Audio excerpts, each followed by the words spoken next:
Good evening.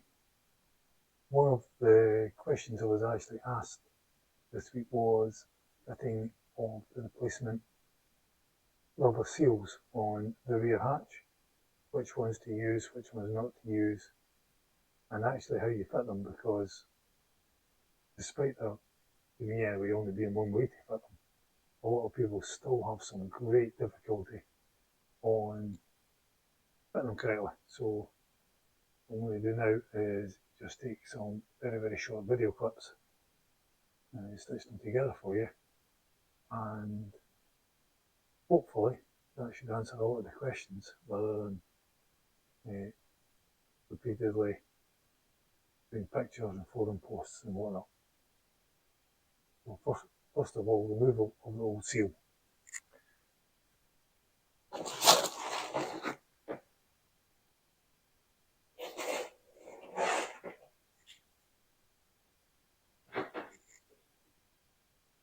Typical state of an old seal. Now, this is actually a car that I picked up recently, and it had a leak on one of the back corners. So we eventually got the rear hatch open, and other than a little pitting, which we'll need to fix first, before actually properly fitting a seal. It's actually in reasonably good condition, but we found the source of the leak. And of course, one of the things you should check for while you have the seals out is pitting. Now, this is where the seal was, and the hatch for the most part is actually in good condition. But down here, and I mean this really does apply to any imp you go to buy.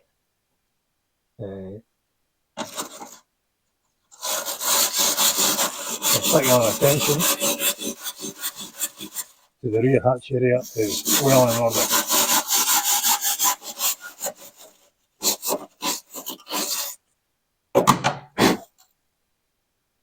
There we go. As we can see, even on this one, it's started to eat through the metal, which forms part of this outer scuttle section, which folds in, out, and underneath here. So we have weak spots in here, weak spots in here, and we actually have pinholes. So I would say that probably a 200mm section of this is going to have to be replaced, because I can't actually see any good metal around about here. But luckily, the rest of the hatch is in good condition. Now this old section, as per the factory, this, we'll get the right way around, is the section supplied from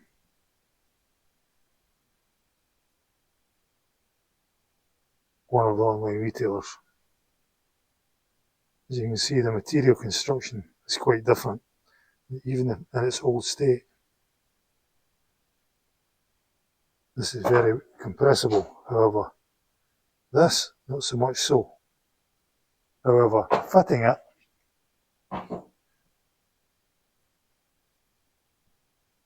is actually the same. It should go in, and it should sit so that the shark fin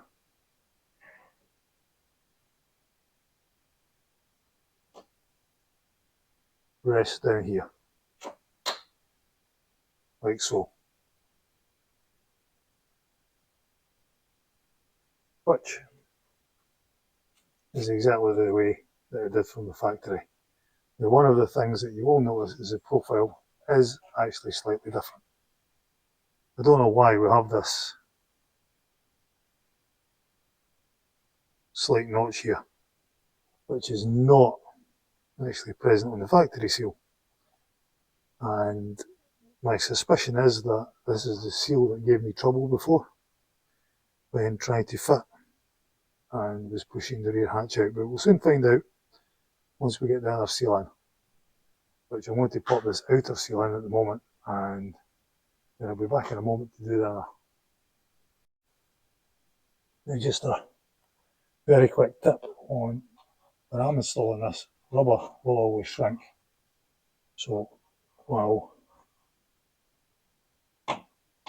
installing it where it needs to go, I tend to compress the rubber a little, left to right.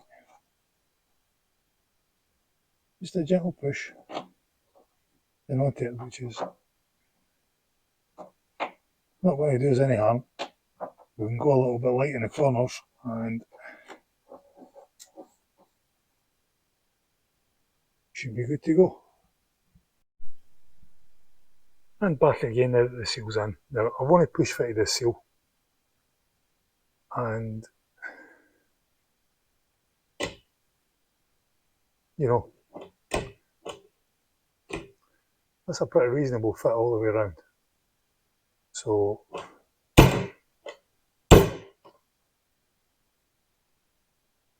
isn't blowing up at the corners yet. So that's more or less what we're now expecting once we put the other seal in. Now, when you go to put this seal in, what we'll do is we'll quickly cover this profile again.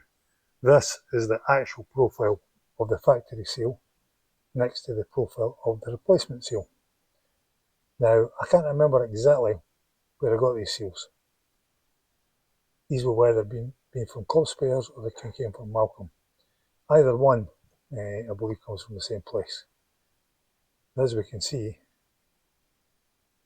no idea where this bit came from, but the profile is not the same. There is an extra bit there, and it's an extra bit thick. Whether that makes a difference or not, we're about to find out. And here again, we're going on about profiles. What we mean by profiles is actually the depth and the shape, side on, of the actual seals. Now, factory, aftermarket. These aftermarket ones, you'll notice the white stuff on it. That's called blooming, by the way. It's kind of harmless. It doesn't mean it's going rotten or mouldy or anything like that. It just is what it is. Now, this is what we had, not around the right way. And this is what was supplied as aftermarket seal. And as we can see, it is absolutely nowhere near what it should be from the factory. So I was expecting when I put this in, I'm going to see the normal situation where I cannot close the hatch. But let's go and put it in anyway. We've seen how this one goes in, like that.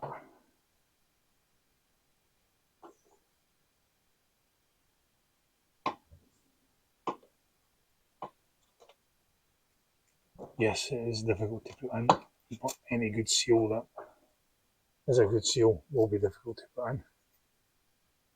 And what we have here is this should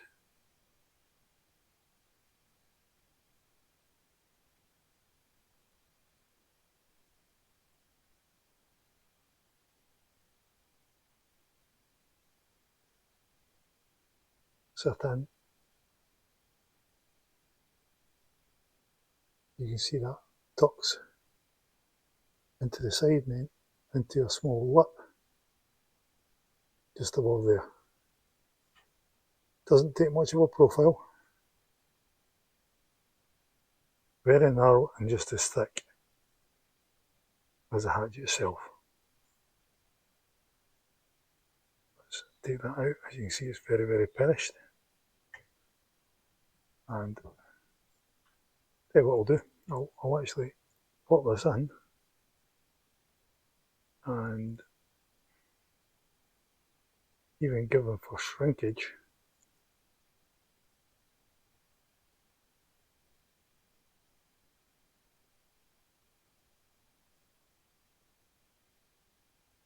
we'll leave that in, then we'll put in aftermarket seal directly beside it to compare the two.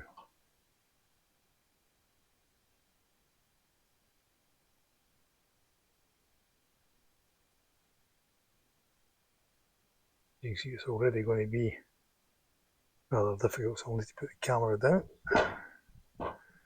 Don't know if it'll tilt up far enough to catch me putting that in. I'm not. There you go.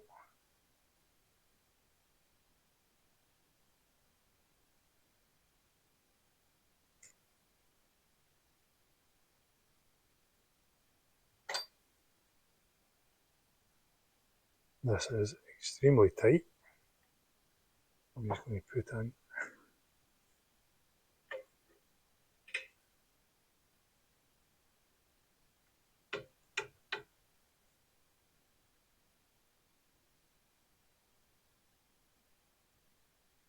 normally I would advocate using a small rubber tool for this, which I will be using.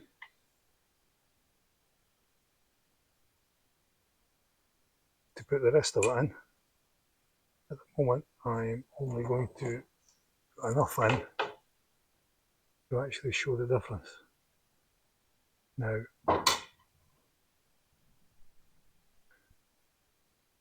there we have the difference between the factory seal, just depth wise, and the aftermarket seal. And as we can see, that's it. Inserted that way. Bit of view there. And their aftermarket seal.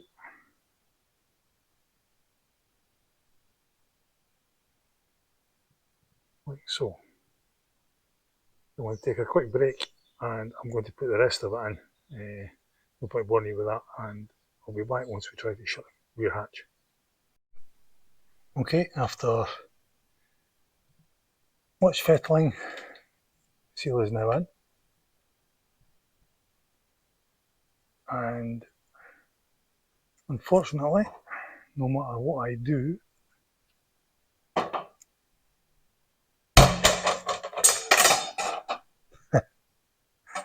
oh dear, God's law.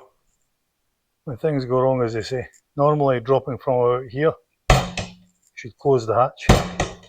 I can't. So if you see, there's not a hope in hell I can compress this seal to go in.